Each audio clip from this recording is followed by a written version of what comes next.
So today, I'm going to explain about the meaning of interest rate in economic terms. Without wasting much time, let's get started with the definition of the interest rate. So, first, what is the meaning of interest rate? Well, interest rate is the incremental charge made by a credit institution on top of the capital for the use of commodities. However, in terms of economics, interest rate is the cost of borrowing, COB, or in other words, is gain on lending, and it is displayed as a percentage. In general term of interest rate in economics, basically, interest rate has its effects on the curves in the graph whether it is increased or decreased. Besides, it also demonstrates the change in shapes of the yield, such as ascending, flat, descending, or inverted and hampered. In this context, a rise in interest rate encourages people to save more in order to increase income. There will be rise in cost of capital if there is increase in interest rate also. As a result, it will be a reduction in investment within the economy. Theoretically, the interest rate is expected to have a positive relationship with saving, as people will try to save more to fulfill their future needs. This is the result where high interest rate means high borrowing costs for lenders. One of the classical economists, which is Keynes, concluded that saving as the remaining part of income after all consumption expenses. The restructure of interest rate concluded the maturity where it is between short and long-term bonds, default risk where the issuer is unable to make payment of the face value when the bond matures, administrative cost where it refers to the volume of loans, taxability where interest payments are tax exempted, and marketability and liquidity where higher in bonds liquidity leads to lower interest rates. Let's take a look at the three theories, which is pure expectation theory, liquidity premium theory, and segmented market theory. They did a good job in explaining to determine the shapes of yield whether it is in a short-term interest rate or long-term interest rate. All of these concluded to show the yield curves whether it is flat, ascending, humped, or sloped downward. Assalamualaikum. Hi, my name is Siti Salawati Baharom. On the first part, I want to present about the effect of interest rate. There are two effects of interest rate, which is increasing of interest rate and decreasing of interest rate. Now, let's take a look on the increasing interest rate. From the graph, we can see that when the interest rate increase, the demand curve will shift to the right. It means that the company needs to spend more on borrowing. Besides that, an increase of interest rate will reduce the value of a corporate bond. The central bank plays an important role in setting the interest rate that can give impact to the financial system activities. Interest rate is not only charged for a loan, but it is also charged on unpaid bill, mortgage, and also a credit card. The next effect of interest rate is decreasing of interest rate. From the graph, we can see that the demand curve shifts to the left when the interest rate is decreased. The decrease in interest rate is generally beneficial to the economy since customers can more easily afford to take out loan. This is because they do not have to pay more since the interest rate is low. The interest rate is worked as a tool to control the economic growth. When the interest rates are low, the cost of borrowing will fall and it will increase the purchasing power of the public. As a result, people will likely to find investment and spend in a various form. Besides that, lower interest rate also allow company to take out capital investment loan. It's helped in boost the firm confidence by making large investment in growing sector and producing significant profit. As a result, the economy will become more stable and job prospects become increasingly in the country. Thank you. That's all from me. I will pass to the next presenter. I will present about the current issue of the interest rate risk. On Wednesday, 11 May 2022, Bank Negara Malaysia increased their overnight policy rate to 2% from the 1.75%, which has been the lowest since the July 2020. The rate will remain the same because Central Bank will fight against the inflationary pressure. The Central Bank also stated that the global commodity price movement will increase, likely because of the ongoing military situation in the Ukraine and prolonged supply-related disruption, as well as the domestic policy action on the administered price. Next is the highlight of the issue, which is the inflation is expected to be between the 2.2% and 3.2%, which is still the same from the previous forecast. Following the rate rising, the ringgit surged 0.1%, while the Malaysian stock index rising as high as the 0.3%. Then the Malaysia economy growth will continue to rising until the next fourth quarter. This is because the increased demand and the easing of the COVID-19 regulation. Although a recession in the China may have a substantial knockout in the implication. Next is the stronger export signal that global commerce will continue to be the development engine for the Malaysia. This is because of the increase of the demand for palm oil after the leading supplier, which is the Indonesia, has stopped or briefly stopped their import last month to cool down their local cooking oil price.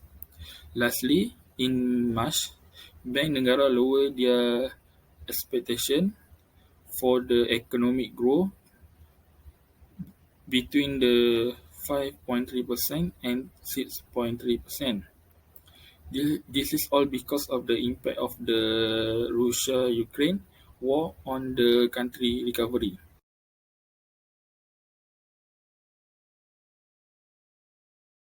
Assalamualaikum and hi, my name is Norfara Waida and I am going to explain in detail regarding the types of term structure of interest rate. The first one is normal or positive yield. From the graph here, we can see that the slope of the normal yield curve is upward. This is valid for assets with longer maturities, which are more exposed to risk than short-term securities. Therefore, a sensible investor will anticipate greater compensation, leading to a typical favorably sloping yield curve.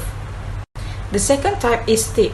The only difference between the steep yield curve and the standard yield curve is how quickly interest rates climb for long maturity securities as opposed to short maturity instruments. The third one is inverted or negative yield. When there is a strong likelihood that long maturity yields would eventually fall below short maturity rates, the curve becomes inverted. A key sign of the impending economic recession is an inverted yield curve. Next is hump or bell shape. This kind of curvature is uncommon and unusual. It shows that medium-term maturity rates are greater than both long and short-term maturity yields, ultimately pointing to a slowdown. The last one is flat. Its similar returns for long-term, medium-term, and short-term maturities are shown by a flat curve.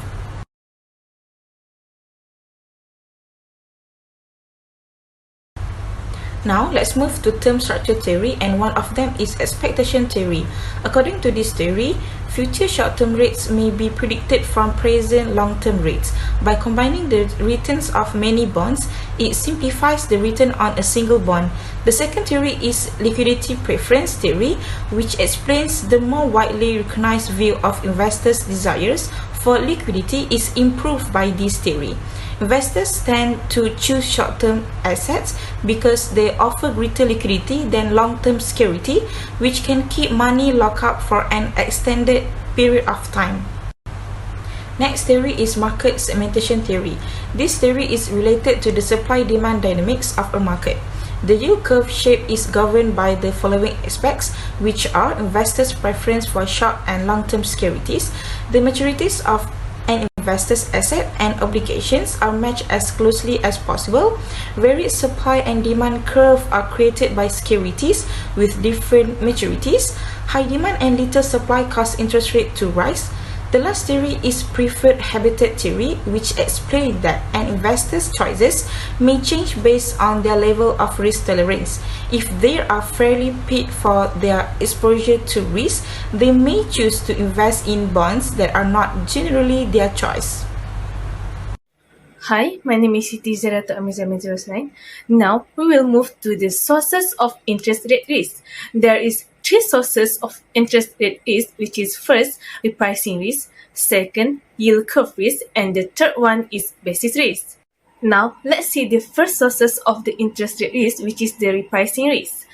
The most sources of risk that have been discussed among a lot of people is the interest rate risk that arise from the different time of maturity period for fixed rate and the repricing risk in the case of floating rate of bank assets, liabilities, and off-balance sheet positions. This price mismatch can cause the bank's income and underlying economic value exposed to the unanticipated fluctuations. For example, the banks that finance a long-term fixed-rate loans with a short-term deposit may experience a decrease in both future income that arises from its position and its underlying value if the interest rate increase, since the cash flow of the loan are fixed over its life. Now, we will move to the second sources of risk, which is the yield curve risk. The slope and the shape of the yield curve is also changed according to the repricing mismatch, since it's exposed to it, where it's called the yield curve risk. This type of risk can happen if there is an unexpected shift in the yield curve that can give a bad effect towards bank's income or its underlying economic value. For example, the underlying economic value of a long position in a 10 years government bond hedged by a short position in a 5 years government note can decline sharply if the yield curve gets steeper, even if the position is hedged against parallel movement in the yield curve. Now, the last sources of the interest rate risk is the basis risk. Basis risk is arise when there is an imperfect correlation in rate adjustment earned and paid on variety instruments with similar pricing characteristic. Difference of the change of the interest rate will affect the increase of the unexpected change in cash flow and income spreads between off-balance sheet assets, liabilities, and instruments of the same maturity period or the repricing frequency. This can expose the institution to the risk that the spread between the two index rates may change unexpectedly. Let's move to the next chapter, which is the risk structure of interest rate. What is the risk structure of interest rate? Risk structure of interest rate is the relationship between the interest rates on a few types of bonds that have the same period of maturity terms. There is a few structure of interest rate, but in this video, I will only explain about three of it, which is the first is default risk, second is liquidity risk, and the third one is the information risk is the probability that borrower did not fulfill their payments of the interest or principal or both as promised.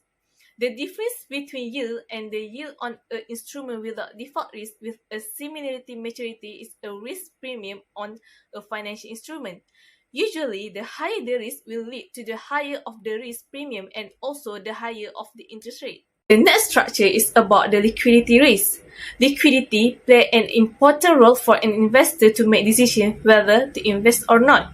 This is because the increase in liquidity will increase the desirable of that instrument among the investors that are willing to accept the lower return of investment. The last structure is about the information cost. Information gathering is required a resource, and this will reduce the expected returns on that particular financial assets. Among the government bonds that do not require high cost to gather information are bonds such as treasury bills. The cost of information will be higher if the borrower is not well known and research needs to be conducted before the prospective lender is willing to buy the bonds from the borrower. To put it simply, the higher the information cost will lead to the higher in the interest rate. Now we will continue with the advantages of interest rate. The first advantages of interest rate are incentive to save more money. People or consumers are tend to keep their money in saving rather than spend it when a saving account or government bond provide a high rate of return. The second advantages is income is fixed at higher level. For those people or consumer that rely on bond investment for their income as well as retirement fund, insurance business and education endowment. The third one is from aspect the moderating price. The Federal Reserve or government will tighten the monetary policy and raise the interest rate to prevent any speculative trading. Next is the disadvantage in interest rate. The first one is from aspect Federal Reserve. The Federal Reserve will act when there is a demand that is exceed the supply and the price will start to rise, which lead to inflation. The second one is credit card. We know everyone want to produce the credit card, but the consequences from produce the credit card is when the amount due to credit card issuer will grow if interest rate are increased at higher level. The third one is from aspect stock market. There will be less volume on Wall Street when traders and brokers have less money. They can borrow because of increasing interest rate. The last one is from loan perspective. It will cost more to borrow money when the interest rate is increased. The interest rate is increased. Now we have come to the end of this topic. From this topic, we can conclude and infer from current interest rate that is continuing to increase as a result of COVID-19 epidemic recovery. Raising interest rate have a many negative impact on many business or firms since it increase their borrowing costs and reduce their profitability. And from this activity, the community in the country must plan their financial extremely carefully to ensure that it doesn't affect in the future for their life. That's all from us. Thank you for watching.